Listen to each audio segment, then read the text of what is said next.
Lecture de la première lettre de saint Paul apôtre aux Corinthiens. Frères, je vous rappelle la bonne nouvelle que je vous ai annoncée. Cet évangile, vous l'avez reçu. C'est en lui que vous tenez bon. C'est par lui que vous serez sauvés. Si vous le gardez tel que je vous l'ai annoncé, autrement c'est pour rien que vous êtes devenus croyants. Avant tout, je vous ai transmis ceci, que j'ai moi-même reçu. Le Christ est mort pour nos péchés, conformément aux Écritures, et il fut mis au tombeau. Il est ressuscité le 3e jour, conformément aux Écritures. Il est apparu à Pierre, puis aux 12. Ensuite, il est apparu à plus de 500 frères à la fois. La plupart sont encore vivants, et quelques-uns sont endormis dans la mort.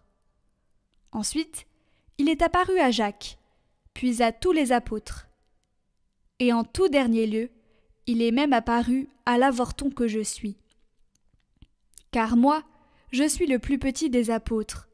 Je ne suis pas digne d'être appelé apôtre, puisque j'ai persécuté l'Église de Dieu. Mais ce que je le suis par la grâce de Dieu. Et sa grâce, venant en moi, n'a pas été stérile. Je me suis donné de la peine plus que tous les autres. À vrai dire, ce n'est pas moi, c'est la grâce de Dieu avec moi. Bref, qu'il s'agisse de moi ou des autres, voilà ce que nous proclamons, voilà ce que vous croyez.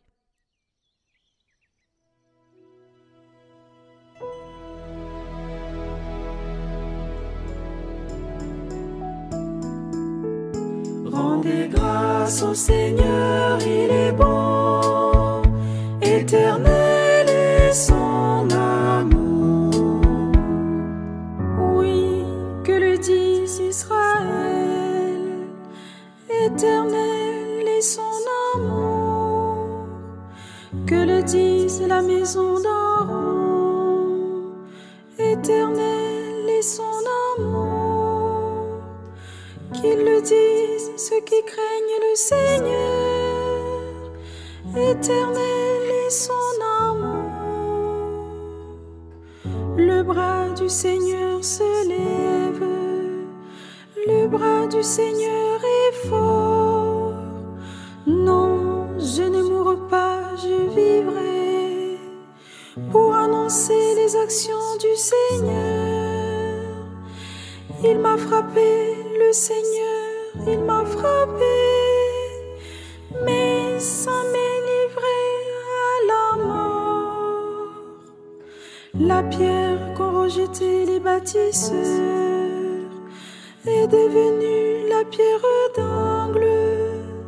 C'est là l'œuvre du Seigneur, la merveille devant nos yeux.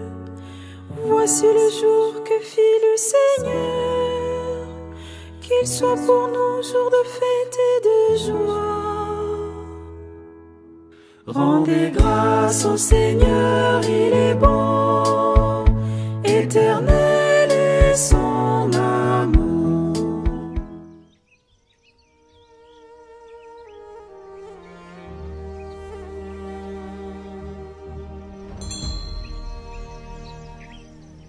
Évangile de Jésus-Christ selon saint Luc.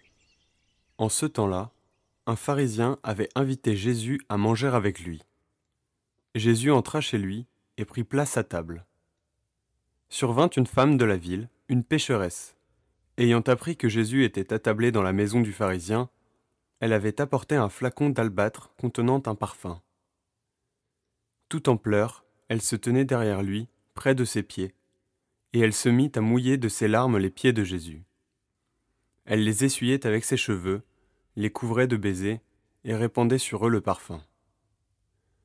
En voyant cela, le pharisien qui avait invité Jésus se dit en lui-même : « Si cet homme était prophète, il saurait qui est cette femme qui le touche et ce qu'elle est, une pécheresse. » Jésus, prenant la parole, lui dit : « Simon, j'ai quelque chose à te dire. » « Parle, maître. » Jésus reprit : « Un créancier avait 2 débiteurs.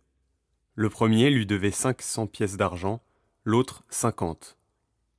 Comme ni l'un ni l'autre ne pouvait les lui rembourser, Il en fit grâce à tous les deux.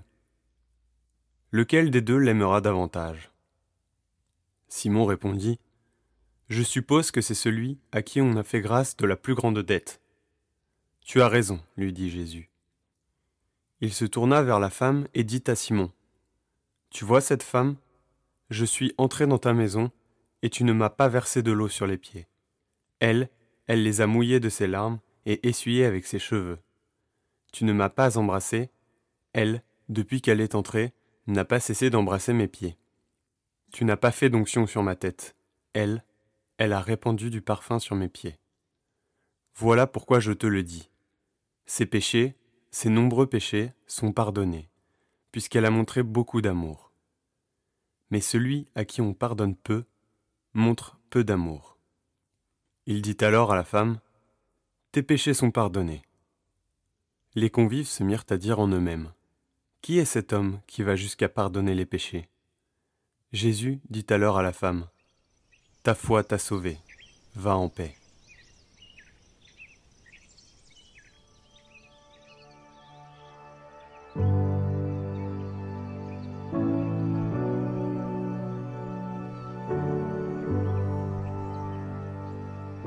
D'un côté, l'hypocrisie du docteur de la loi, de l'autre, la sincérité, l'humilité et la foi de la femme.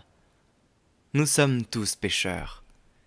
Si nous tombons souvent dans la tentation de l'hypocrisie, de croire que nous sommes meilleurs que les autres et de dire « Regarde ton péché », au contraire, nous devons tous regarder notre péché, nos chutes, nos erreurs, et nous tourner vers le Seigneur.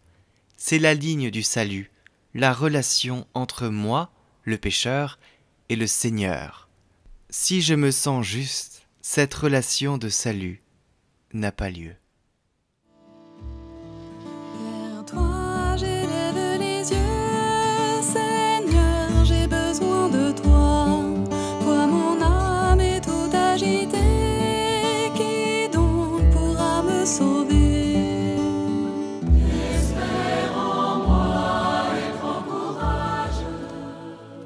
Retrouvez le chant du jour en lien en haut à droite et dans la description.